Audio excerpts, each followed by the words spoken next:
I was in prison for 24 years, wrongfully. 29 years and like 8 months. 9 years, 5 months, and 24 days. 27 years. 15 years. 18 years. 27. 10,000 days. For nothing.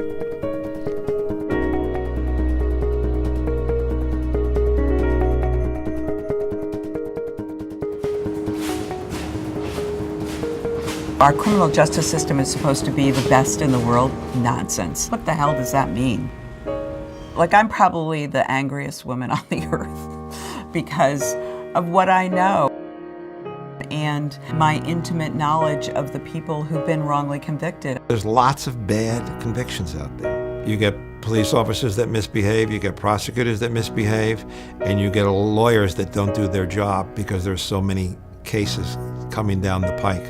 Justice gets lost in the process.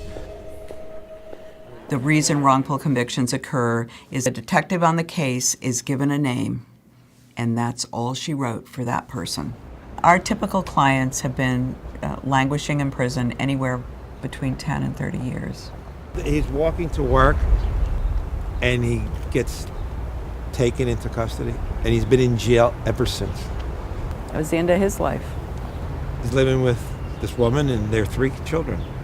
And he's on his way to work. He's never been back. With every single one of our clients, it was fair for them to speak to our folks. But immediately, it should have been very evident to them that they had the wrong person. But rather than move on, they stuck with that person because that was an easier path. They knew that I was not that person. There was no point in going after another suspect. And so they brought me into the system. No motive, no ballistics, no DNA, no weapon, no confession, no fingerprint. Nothing connected me with the exception of 2 snitch witnesses. They planted evidence. They withheld evidence. They literally paid people, coerced people, and threatened people in them to lie. The prosecutor told him, said, listen, if you say that's the guy, you're facing 11 years. I'm the prosecutor in your upcoming case in court, and I can guarantee you won't do the 11 years if you just say that's the guy that shot you. The prosecutor took my picture out of his pocket and he said, this is Richard Miles. He's gonna be sitting next to his lawyer. When you go in, I'm gonna ask you, do you see the person that did the shooting? Just point to Miles. I had a 3-day trial and I was convicted in less than an hour. It's all about putting it in the win column, you know? Don't think about it too much. Your job is to get a conviction.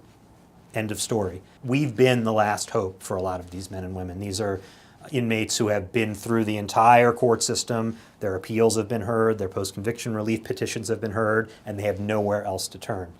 When we take on these old cases, what we're looking for is new evidence that is described legally as evidence not available at the time of the trial. Most of the cases we take on are field investigation cases, and therefore that means they're going to take longer than a DNA case because judges are very comfortable reversing the conviction of a case where science says this person is innocent. It becomes much more difficult when they don't have that hinge to hang on. And you have to really pull the case apart and reconstruct it.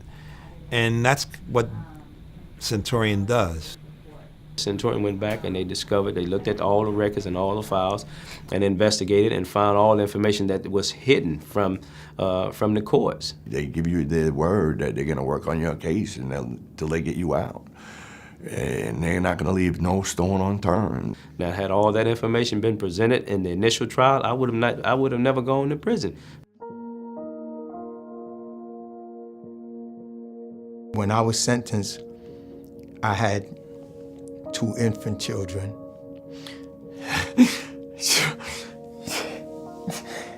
You know, I'm sorry, but when I was sentenced, I had 2 infant children, and my wife was pregnant with my 3rd son. And the day I walked out of jail, my kids were 29 and 28. And this district attorney said, well, good luck with that. I went in, my daughter was 9, she was 21 when I come out with the baby. I had a stepson that took a 38 and blowed his brains out while I was in prison and couldn't come home to see him laid to rest. I ceased to exist as a person once the handcuffs was put on me. Richard Miles, he died, and 728716, that was the number I had to go by. That's who lived for those 15 years. What do you do in prison? You do time. That's what you do. Everything is the same thing. Every day is the same day. Every day is a mirror reflected image of the day before.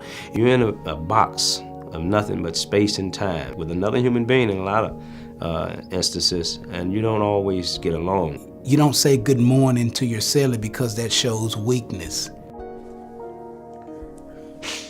The people who I depended on so much had begun to fade away. There was times when my mother would leave the visiting room and I would say, this is the last time I'm going to see her. I'm not waking up another day in this place. I'm done. I'm done. Well, he's in the county jail. It's an awful place. County jail's worse than prison.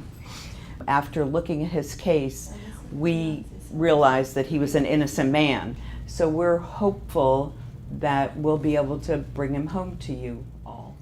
Families, I mean, the incarcerated person is the obvious reason for doing this, but the families, they're what, you sort of keep in your head the whole time, especially when the parents are old. There's a worry about getting them home in time so that they can have some years together. I mean, this man has been fighting, for his freedom, literally, for 26 years. Every day she's praying and saying that she wants him to be free. She wants him to come out because she knows for sure that he didn't do what they're saying. Just knowing that he didn't belong there, that's what keeps the anger going and keeps the fight going harder.